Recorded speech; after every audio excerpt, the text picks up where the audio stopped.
ඒ කියන්නේ බීච් එක අයිනේ දැන් මේ මම ඉන්නේ. ඉතින් මේ හරි සුන්දර පරිසරයක් තියෙන්නේ බිම බැලුවොත් එහෙම අපේ රටේ වය නෙමෙයි. ටොපි කොලයක්වත් නැහැ හිඳ ගන්න. ඉතින් මේ ආද ඇවිල්ලි වල රජේ දවසක් නිසා ජනගහනය අඩුයි. සිකුරාදා දවස ගැන බැලුවොත් එහෙම මේක ඇවිල්ලා සියලුම ෆැමිලි පිටින් ඇවිල්ලා එන්ජොයි කරන්නේ මේ බත්යම් වල මෙන්න මේ සිටි එකේ මේ බීච් එකයි. ඉතින් හරි ලස්සනයි. අපිට බීච් එකට බැහැලා අපිට අවශ්‍ය දේ එන්ජොයි කරන්න අපිට ඕන විදියට අපේ නිදහස රටේ ජනතාවට වගේම මේ විදේශික ජනතාවටත් ඒ විදියටම වටපිටාව සේෆ්ටිය හැමදේම අපිට ලැබෙනවා. ඉතින් ගොඩාක් හොඳ සුන්දර පරිසරයක් තියෙන රටක් තමයි ඊශ්‍රායලය කියන්නේ.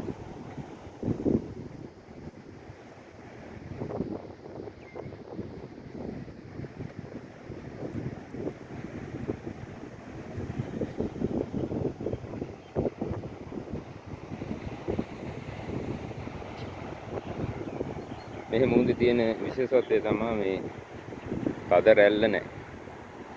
තද රැල්ල අඩුයි.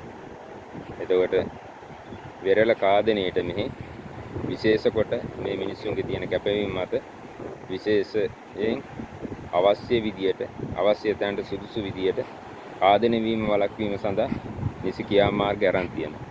ඒක තමයි වටිනාකම තියෙන්නේ.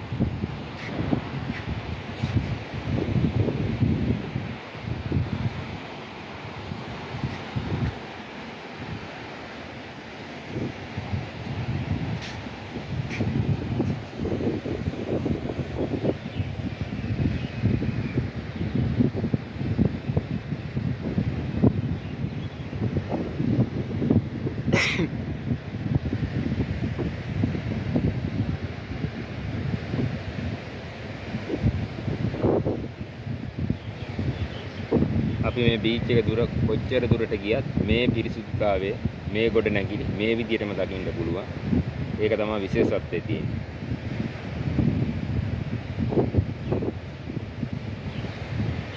ඊට අමතරව මේ විශාල බිල්ඩින් ගොඩාක් තියෙන්නේ. තරු 5 තරු 7 ඔය වගේ රෙස්ටෝරන්ට්ස් තමයි මේ වටේම ඈතට යනකම් දකින්න අපිට තියෙන්නේ.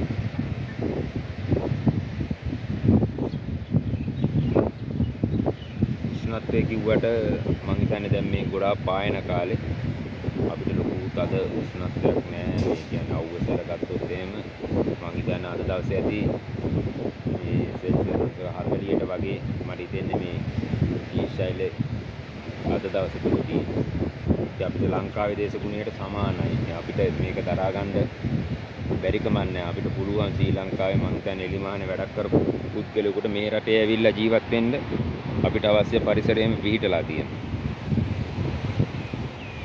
ඉතින් තවත් දවසක වෙලා විශේෂයෙන් සිකුරාදා දවසක ඔබට මම මේ බාහිර පරිසරයේ දෙමළුද මේ මිනිස්සු කොහොමද